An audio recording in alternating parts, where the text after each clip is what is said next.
Ustadz Donditan berkata, di Indonesia ini sudah ada aturan penyebaran agama. Ya, SKB 2 Menteri nomor 1 tahun 79. Diatur bagaimana aturan untuk pensiaran agama. Di bab 4 diatur, nggak boleh door to door, nggak boleh bagi-bagi pamflet, brosur, nggak boleh bagi-bagi sembako, mengajak orang bertobat untuk ketok pintu door to door. Ya, selamat siang, selamat sore, selamat malam. Kami ingin memberikan atau menawarkan kabar baik, berita keselamatan, brosur, ngajak ngobrol, ujung-ujungnya mengajak mereka untuk masuk agama mereka. Itu nggak boleh? Itu nggak boleh. Itu hal-hal sudah dilarang dan ada sanksinya. saya tidak habis pikir. Kenapa kami dilarang membagi brosur? Saya sangat suka, senang memberikan brosur yang isinya adalah petunjuk cara hidup sehat dan panjang umur. Apakah itu salah? Apakah itu tidak baik? Kenapa kami dilarang melaksanakan perintah Tuhan kami mengasihi sesama manusia? Kasih kami itu kami harus buktikan dengan cara apa? Memberikan bantuan kepada orang yang berkesusahan, menolong orang yang berkekurangan. Itulah bukti kasih kami. Kalau kami tidak mengasihi dan tidak lakukan perintah Tuhan kami berdosa. Itu perintah Tuhan yang harus kami laksanakan. Kenapa kami dilarang? Apakah salah? Apakah tidak baik kami membantu, menolong orang yang susah, yang lagi menderita? Apa salahnya? Coba kita periksa ajaran Alkitab kami. Imamat 19 ayat 18. Janganlah engkau menuntut balas dan janganlah menaruh dendam terhadap orang-orang, melainkan kasihilah sesamamu manusia seperti dirimu sendiri. Akulah Tuhan. Roma 12 ayat 19. Saudara-saudaraku yang kekasih, janganlah kamu sendiri menuntut pembalasan, tetapi berilah tempat kepada muka Allah, sebab ada tertulis, pembalasan itu adalah hakku.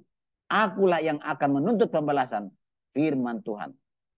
Roma 12 ayat 17. Janganlah membalas kejahatan dengan kejahatan.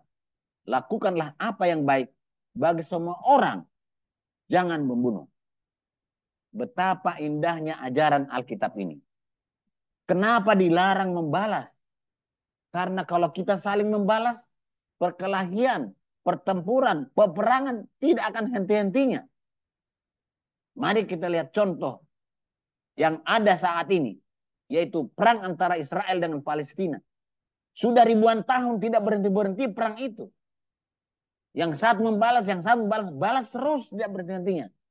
Akibatnya berjuta-juta manusia mati percuma, mati sia-sia.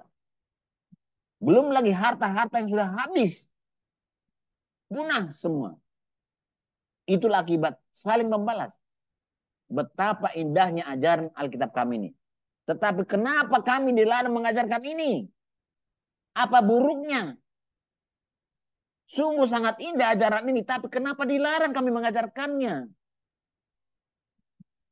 Matius 5 ayat 44. Kasihilah musuhmu dan berdoalah bagi mereka yang menganiaya. Tidak ada ajaran seperti ini di dalam kitab manapun. Hanya ada di dalam Alkitab. Luar biasa. Tidak sesuai dengan keinginan manusia. Manusia ingin mematikan musuhnya. Tapi di sini dikatakan kasih musuhmu. Berdoa kepada mereka. Matius 19 ayat 19. Hormatilah ayahmu dan ibumu dan kasihilah sesamamu manusia seperti dirimu sendiri. Amsal 3 ayat 3. Janganlah kiranya kasih itu meninggalkan engkau. Kalungkanlah itu pada lehermu. Tuliskan itu dalam hatimu. Hendaklah kasih itu jangan pura-pura. Jauhilah yang jahat dan lakukanlah yang baik. Kasih itu tidak berbuat jahat terhadap sesama manusia. Karena itu, kasih itu adalah kegenapan hukum Taurat. Kasih itu sabar. Kasih itu murah hati. Ia tidak cemburu. Ia tidak memegahkan diri dan tidak sombong. betapa indahnya ajaran Alkitab kami ini. Tapi kenapa kami dilarang untuk mengajarkannya? Kenapa dunia menolaknya? Keluaran 20 ayat 3-5. Jangan ada padamu Allah lain di hadapanku. Jangan membuat bagimu patung yang menyerupai apapun yang ada di langit, di atas, atau yang ada di bawah bumi, atau yang ada di dalam air di bawah bumi. Jangan sujud menyembah kepadanya, atau beribadah kepadanya. Sebab aku Tuhan. Ulangan 6 ayat 4. Tuhan itu Allah kita. Tuhan itu Esa. Yaitu Tuhan pencipta langit, bumi, dan segala isinya. Esa artinya hanya dia yang berkuasa memberi segala kebutuhan manusia. Tidak ada yang lain. 1 Korintus 10 mengatakan. Karena itu, saudara-saudaraku yang kekasih, jauhilah penyembah berhala. Jangan menyembah Tuhan-Tuhan yang lain. Jangan menyembah Allah-Allah yang lain. Tapi sembahlah Allah pencipta langit, bumi, dan segala isinya. Karena hanya dialah yang berkuasa memberi segala kebutuhan. Apakah ajaran Alkitab kami ini tidak baik? Di mana buruknya? Kenapa kami dilarang mengajarkan ajaran Alkitab kami ini? Kabar baiknya adalah Yohanes 3:16. Karena begitu besar kasih Allah akan dunia ini, sehingga ia telah mengaruniakan anaknya yang tunggal, supaya setiap orang yang percaya kepadanya tidak binasa, melainkan beroleh hidup yang kekal. Apakah jika kami berdakwah harus dengan cara Ustadz Donditan, Ustadz Kainama, Ustadz Yahya Waloni, dan Ustadz Juma ini? Nih, saudaraku nih, para ustadz di Geraha Mu'alaf, bikin mereka marah. Kalau marah nanti darah tinggi. Nanti nggak ada lagi yang ngajak engkau debat. Taurat, Zabur, Injil tidak dijaga, makanya kita tidak pernah mengetahui atau mendapatkan atau menemukan teks aslinya. Saya yang berkoar-koar di TV mengatakan kitab Bible Kristen itu bohong. Saya bukan mengatakan Bible Kristen fiksi. Bible Kristen itu palsu.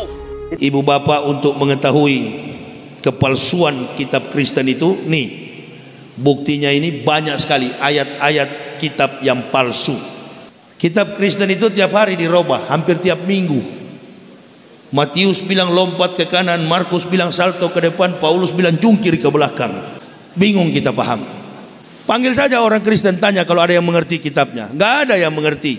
Saya bukan mengatakan Bible Kristen fiksi. Bible Kristen itu palsu. Saya bukan mengatakan Bible Kristen fiksi. Bible Kristen itu palsu. Bible itu surat kabar. Surat yang dituliskan. Kabar yang maudhu alias bohong. Saya juga heran. Kenapa mereka berdakwah seperti itu tidak dilarang? Kenapa? Apakah dakwah seperti itu yang baik? Yang harus kita tiru? Kenapa pemerintah mengeluarkan peraturan yang melarang Ustadz Donditan mengajarkan Al-Quran kepada saya? Sementara saya hanya mengetahui ajaran Alkitab saja. Sehingga saya tidak dapat memilih ajaran mana yang saya pilih. Seandainya Ustadz Donditan mengajarkan ajaran Al-Quran kepada saya, maka saya bisa menggunakan hak pilih saya untuk menentukan ajaran kitab mana yang layak saya imani. Demikian juga teman-teman Islam. Seandainya saya diizinkan mengajarkan ajaran Alkitab kepada mereka, mereka bisa menggunakan hak pilihnya, memilih kitab mana yang layak diyakininya. Padahal sejak zaman Adam, Tuhan telah memberikan hak pilih kepada manusia, termasuk kepada saya. Tetapi kenapa saat ini peraturan buatan manusia menghalangi saya untuk menggunakan hak pilih saya? Dengan ini saya mohon kepada bapak-bapak yang memegang kekuasaan agar SKB 2 Menteri yang dimaksud oleh Ustadz Donditan ini segera dicabut. Donditan berkata, ayat di dalam satu kitab suci itu tidak boleh ditafsirkan oleh orang yang beragama lain. Pasti keliru. Atau gimana? Bukan pada tempatnya gitu loh. Oh, oke. Kan teologisnya beda pasti kan. Pandangan Kristen begini, pandangan Islam begini. Otomatis ya harus sama-sama menghormati.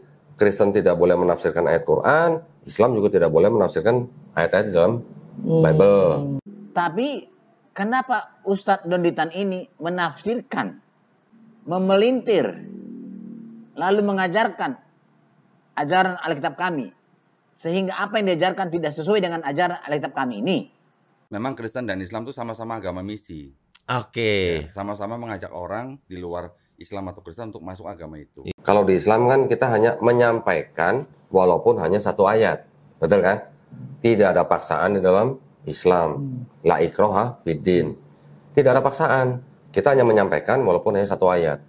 Kalau di Kristen, misinya itu begini. Perintahnya. Karena itu pergilah. Jadikanlah semua bangsa muridku. Baptislah mereka dalam nama Bapa dan Putra dan Roh Kudus. Semua bangsa loh mas. Harus dijadikan murid Yesus gitu. Baptislah mereka dalam nama Bapa dan Putra dan Roh Kudus. Benarkah ada kata-kata harus dalam perintah Yesus itu? Benarkah ada paksaan dalam perintah Yesus itu? Mari kita baca Alkitab. Matius 28 ayat 19 sampai 20. Matius 28 ayat 19 sampai 20. Karena itu, pergilah jadikanlah semua bangsa muridku dan baptislah mereka dalam nama Bapa dan Anak dan Roh Kudus, dan ajarlah mereka melakukan segala sesuatu yang telah kuperintahkan kepadamu, dan ketahuilah aku menyertai kamu senantiasa sampai kepada akhir zaman. Tidak ada kita temukan di sini kata-kata harus. Tidak ada paksaan di sini. Matius 10 ayat 14. Apabila seseorang itu tidak menerima kamu dan tidak mendengar perkataanmu, keluarlah dan tinggalkanlah rumah itu dan kebaskanlah debunya dari kakimu. Artinya di sini tidak ada kata harus atau tidak ada paksaan seperti apa yang dikatakan oleh Ustadz Donditan. Demikianlah jika para Ustadz Kristolog berdakwah penuh dengan pelintiran, penuh dengan kebohongan. Semoga kita dapat mendengar dan memperhatikan dan memilih dakwah mana yang layak kita imani, dakwah mana yang dapat kita percayai. Terima kasih.